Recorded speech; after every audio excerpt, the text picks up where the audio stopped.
Alors, on va parler à présent de ce qui s'est passé à Meaux dimanche dernier lors du tournage d'un clip de rap. Un clip de rap non autorisé. La police a intervenu lors de ce tournage et ils ont été pris à partie et visés par des mortiers d'artifice. 2 d'entre eux ont été blessés.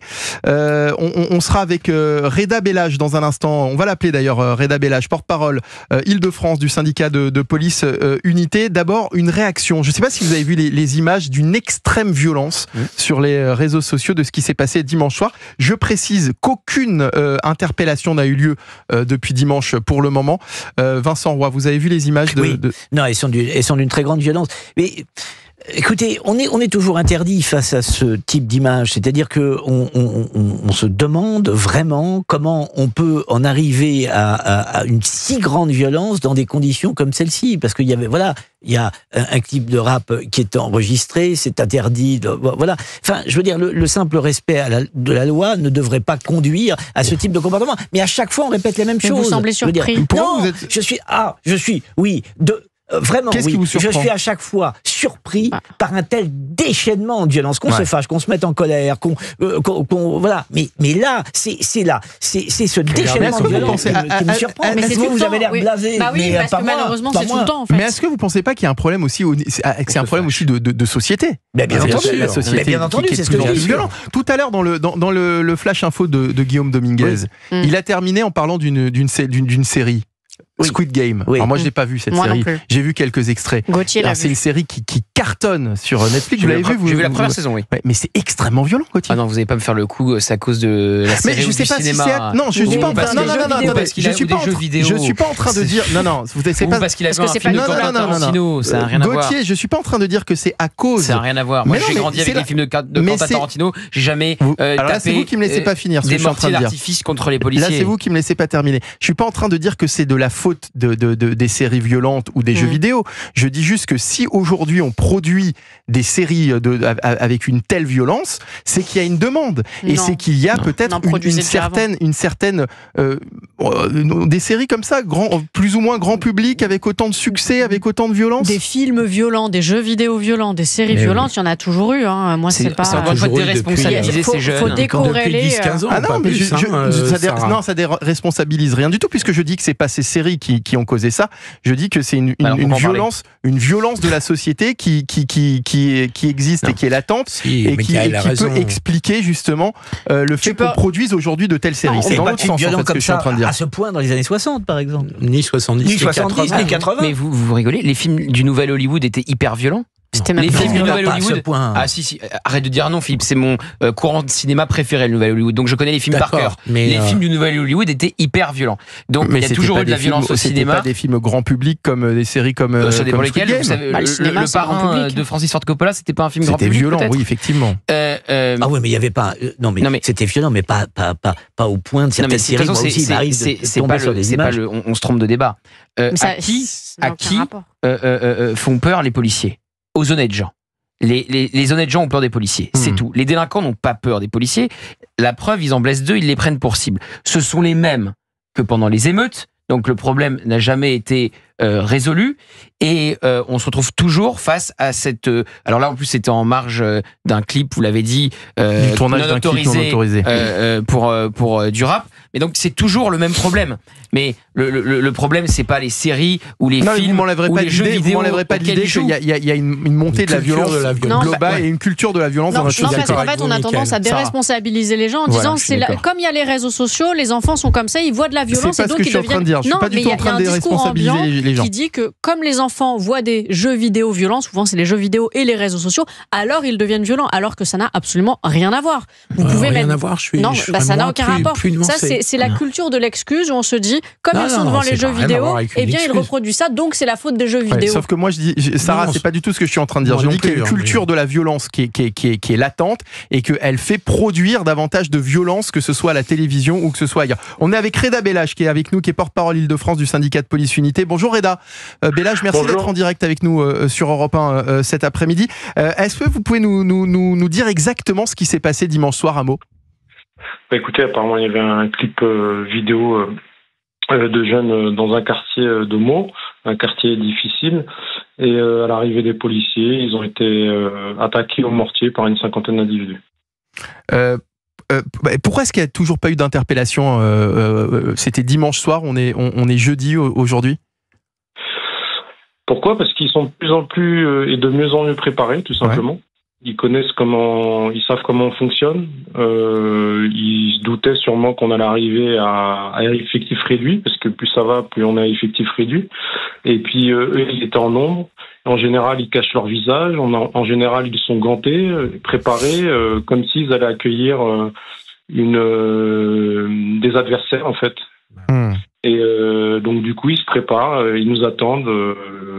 C'est malheureusement quotidien aujourd'hui et sur toute la France. Ça veut dire qu'ils étaient en train de tourner, la police est intervenue donc pour mettre fin à ce tournage, et eux, ils étaient préparés en fait. Eux, ils attendaient les policiers. Toujours.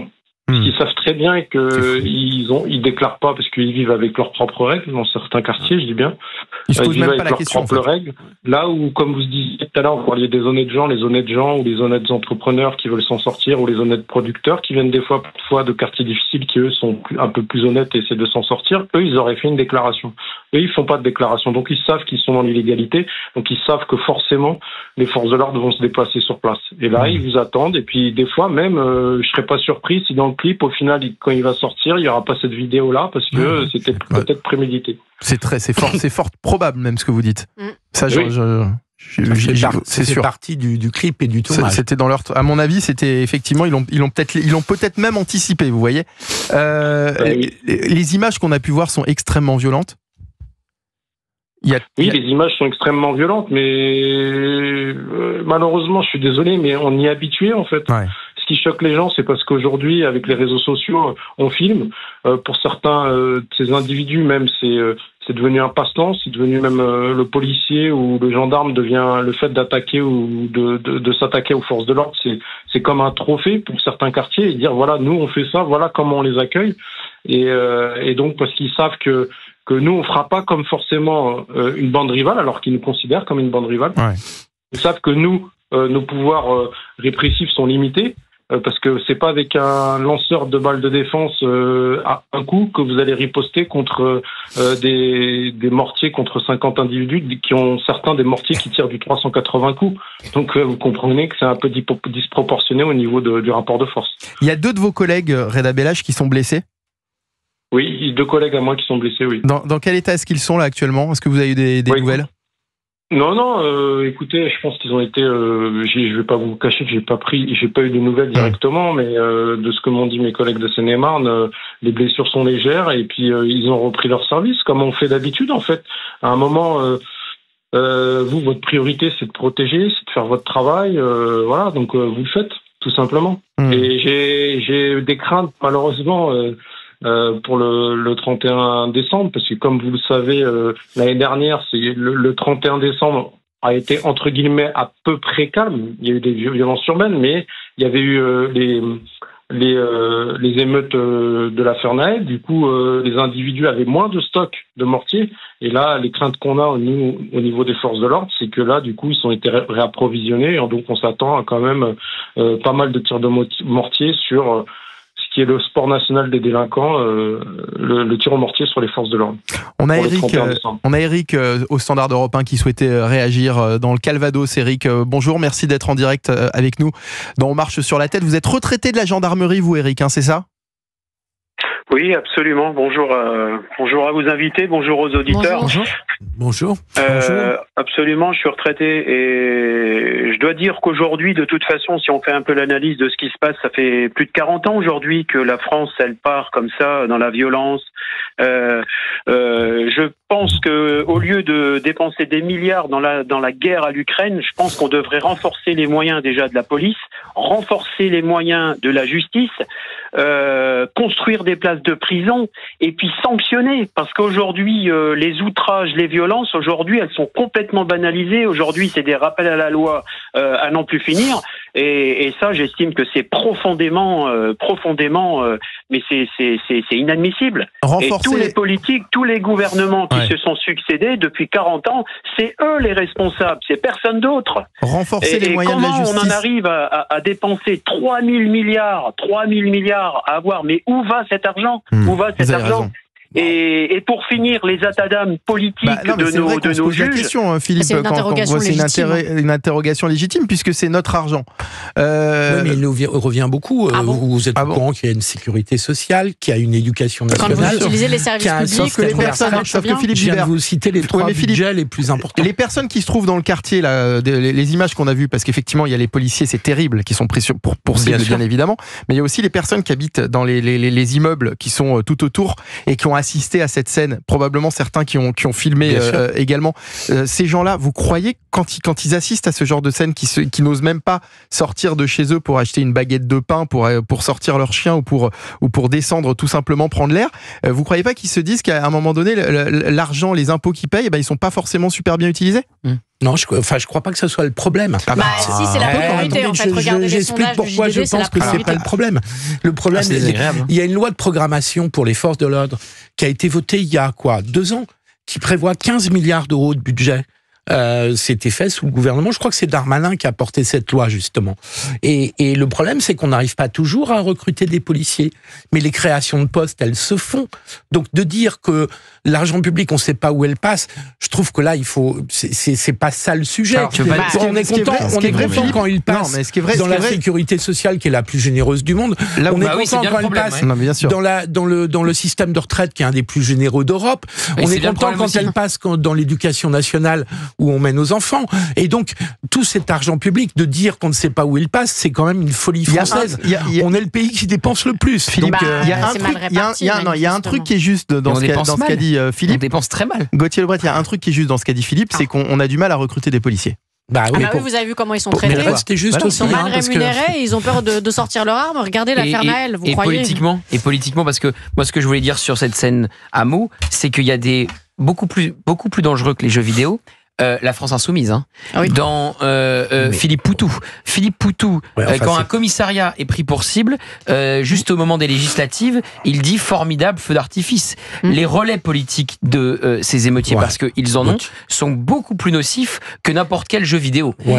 Gauthier, vous croyez vraiment que les jeunes ils ont désinhibé complètement Philippe la violence Poutou et écoutent Jean-Luc Mélenchon et se disent Jean-Luc Mélenchon, je pense sur des Jean-Luc Mélenchon est très écouté dans la jeunesse. Écoute beaucoup plus Jean-Luc Mélenchon. Des jeunes qui ne votent pas, qui vivent en contre-société, qui sont en dehors de... C'est ça, le problème, c'est que si, c'est ça la réalité. C'est des jeunes qui ne votent pas, pour l'essentiel. Quand tu dis que la police tue, quand tu participes à des manifestations, on entend tout le monde déteste la police, quand tu es hyper violent à la télévision, avec un policier comme Jean-Luc Mélenchon l'a été sur le plateau de Cyril... Tu légitimes la violence. Exactement. Mais je pense que la désinhibition de la violence. Le degré de politisation de ces jeunes est proche de 0. Eh ben, tu te trompes. On va demander... Mais tu sais, c'est un discours ambiant. Tu connais bien les quartiers, Sarah ? Non, je connais pas bien les quartiers, mais regarde, il y a 64% des jeunes qui ont voté dans le 93 pour Jean-Luc Mélenchon à la présidentielle. Attention, là tu commets ton chiffre est juste, mais sur les votants. Et là maintenant, il faut que tu ajoutes les abstentionnistes. D'accord, et moi je te donne les votants, donc il y a des gens qui votent. Moi je te dis qu'il y a beaucoup plus d'abstentionnistes dans ces quartiers que partout en France. C'est vrai, mais Vincent, il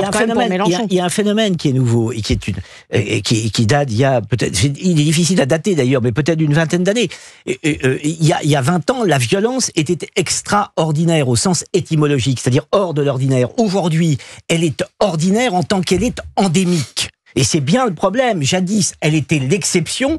Il y a fort à parier qu'elle devienne la norme. Pour enrayer tout ça, il faut effectivement changer les mentalités. Vous pouvez mettre autant d'argent que vous voulez. Alors, ça peut peut-être commencer par l'école, ça peut peut-être commencer par... Il y a beaucoup de choses à changer. Mais c'est pas en remettant de l'argent que vous allez contrer. Et c'est pas les discours de monsieur Mélenchon, effectivement, qui remettent dessous dans le bastringue, comme on disait jadis. Effectivement, ça joue, mais cette violence dont nous parlons, elle était préexistante au discours de Mélenchon. Bien entendu qu'elle est encouragée et qu'il faut le dénoncer. Je ne dis rien d'autre que bien toi, sûr, elle joue. mais les films dont vous parliez, les séries dont vous parliez, etc., elles ne sont que le reflet de ce qui se passe.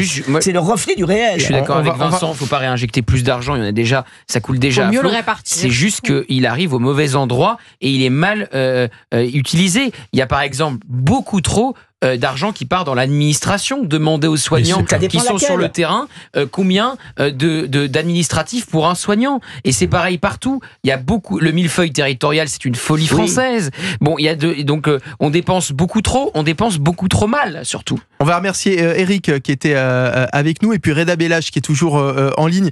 Reda, est-ce que vous partagez ce qui vient d'être dit concernant justement l'argent des Français pas forcément toujours très bien utilisé et notamment pour les policiers et le rôle de LFI dans la violence aussi. Et le rôle des LFI de la France Insoumise. Je suis d'accord avec Gauthier sur le rôle des LFI dans la violence. On a même vu sur certains plateaux des images où le slogan, je vais appeler ça un slogan, malheureusement, la police tue, on le voyait dans certains quartiers, pendant certaines attaques, pendant certaines émeutes.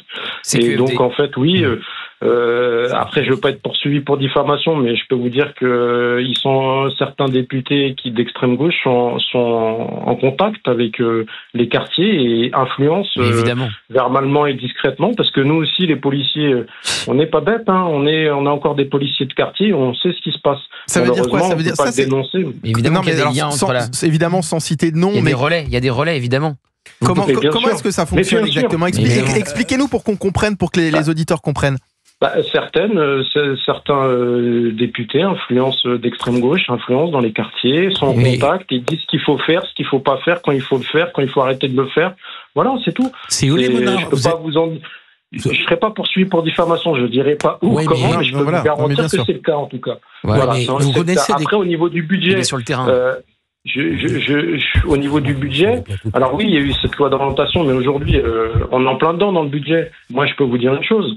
Je porte-parole d'Île-de-France, je peux vous dire qu'aujourd'hui, auprès de certaines directions, quand je demande quels véhicules ont été commandés pour 2025, pour les brigades anticriminalité, ceux qui vont sur le terrain sur les violences urbaines, on me dit, pour l'instant, on peut pas commander. Voilà. Donc je pense qu'au niveau budget, pour le coup, je suis pas trop d'accord. Au niveau budget aujourd'hui, ça se trouve, pour l'instant, en tout cas, en 2025, on n'a pas de voiture, nous, de commander. Donc oui, il va y avoir un sacré problème à un moment, parce que les collègues, ils vont pas y aller à pied. Juste pour aller dans le sens de Reda Bellach, je connais très bien un candidat macroniste qui s'est fait battre par quelqu'un de la France Insoumise, je citerai pas non plus son nom pour pas être attaqué pour diffamation, et qui m'expliquait comment ce candidat LFI tenait tous les quartiers de sa circonscription et avait des relais dans chacun des quartiers de sa circonscription, et comment il s'est fait balayer parce que ceux qui étaient directement implantés dans le quartier, donc pas le député en question, lui-même allait voir les représentants entre guillemets de ces quartiers, et eux passaient le mot d'ordre, faut aller voter pour ce député de la France Insoumise. C'est le